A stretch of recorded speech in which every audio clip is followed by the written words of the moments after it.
What is up, everybody? This is Ray from Rated R Reviews, and that's my boy Heck. One of our personal favorite horror characters, which is Freddy Kruger. Yeah, Nightmares on Elm Street. Nightmares on Elm Street. Nightmares on Elm Street. The Nightmare on Elm Street series with Freddy Kruger. So right now we're gonna review Nightmare on Elm Street 3, The Dream Warriors. I'm gonna first let Heck take a minute or two. Alright, so first thing I'm gonna say is by far this is the best movie. This has always been my favorite. Definitely a few steps up from the second one. I'm talking about acting, the story, I love it. I love all the characters, how they all have their different, supposedly they all have powers, and you know, when they go in their dreams, and that was pretty cool. It had a couple of stars that are famous now. Lawrence Fishburne was in it. He was awesome. Forgot the lady's name. Something Arquette. Patricia Arquette. Patricia Arquette. Like I said, so far this is the best movie. And I'm talking about, if you watch the first and second one, you'll see the difference in how everything just, you know, it went from, oh my god, this is horrible, to, whoa, okay, there we go. Like the first Freddy movie. Good one. So, but yeah, I loved it. I loved everything about it. It's, like I said, it's my favorite. So with the first two movies, we definitely broke it down a little bit. I mean, we could have focused on certain parts more, but we're talking more about the fun factor of the movie. The first movie was great, it's a classic, it has its problems, but it has a good fun factor to rewatch. The second movie had some good scenes, but then, no. The third movie, Dream Warriors, is pretty much the best so far that I've seen, for the simple fact that you have a more serious storyline. The filmmakers took it more seriously. Wes Craven definitely wrote for each specific character, gave them their own arc. Even though they had little annoying tidbits here and there, all the characters stood out from one another, and it was actually extremely entertaining. I love the cinematography of the movies, the way they're shot, the way they show little bits and pieces in the shadows of Freddy Krueger in the background, and in the foreground where he's just laughing, or just like a close-up of the eye, or a little bit of the skin, or the all the time. That's just classic Freddy Krueger, classic Wes Craven. What I loved a lot about part 3 was that it was a group atmosphere, it was a group story, it wasn't just one person. Everybody had to bring their part. It was kind of, you can kind of compare it to an Avengers movie in that aspect. Okay. Okay? Yeah. Because it was a team versus the main bad guy. So Freddy Krueger being Thanos, trying to kill everybody off, and then the other ones are trying to protect everyone else, and half the crew died. Half the crew died in the movie anyway. So, yeah, I love the storyline because of the team aspect of it. The special effects, I gotta admit, the special effects, maybe one or two are dated, but some of them still look so fucking cool. They do, man. His favorite scene, I'll let him describe his favorite scene, which is a lot of people's favorite scenes because it's just funny. But I'll try to spice it in somewhere around here. But I'll let him tell you the favorite scene. My favorite scene was the TV screen. And that's the most famous line. Everybody should know, even if you didn't see this movie, you should know that scene. Yeah. It's a scene where he picks up the girl. Beginning, I started on a talk show, you know. When a young actress says, how do you succeed in this business, you don't always say you have to study. I think you should study. You have to study, work, and then maybe you can make it. Can I ask you something? Certainly. Who in the fuck would you think?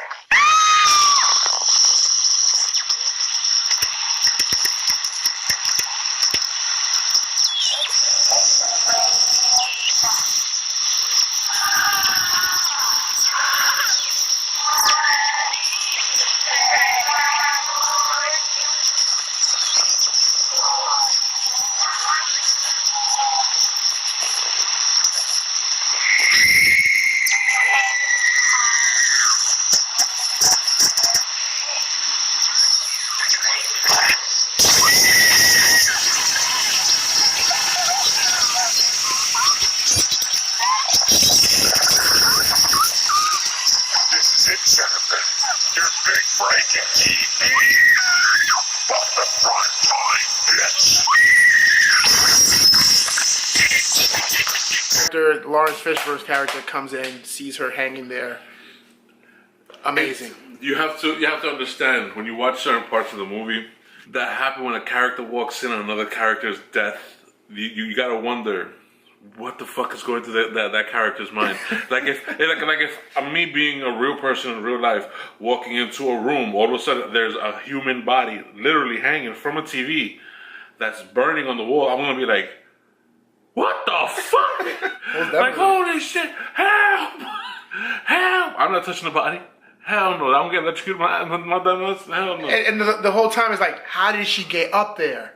Did she like Especially for you to like run and jump and put your head through a TV screen, especially the old school where they're real tough. Like they're real hard. It was like one of those tube TVs. Yeah, where you know, the big box. You can shoot it with a gun and it only cracked the screen. It won't go through it. They brought it back to a really great character study of a group, and then they brought back the Nancy from the first movie, and she was a doctor. Somehow it was supposed to be 5 years later she became a dream analyst.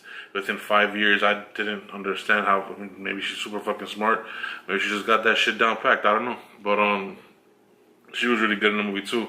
Much better acting from her at this point. Most definitely. There were a couple of funny parts. They brought the father back. They brought the skeletons in the yard, and or the skeleton that was buried in the junkyard with all the cars. The cinematography had damn gritty. I love that shit.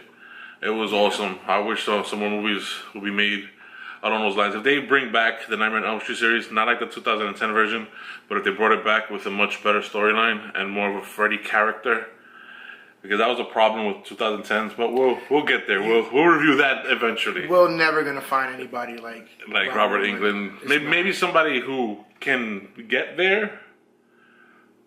But I don't think anyone's going to surpass Robert Englund. Then again, they said the same thing about Jack Nicholson, and I think Heath Ledger surpassed Jack Nicholson personally.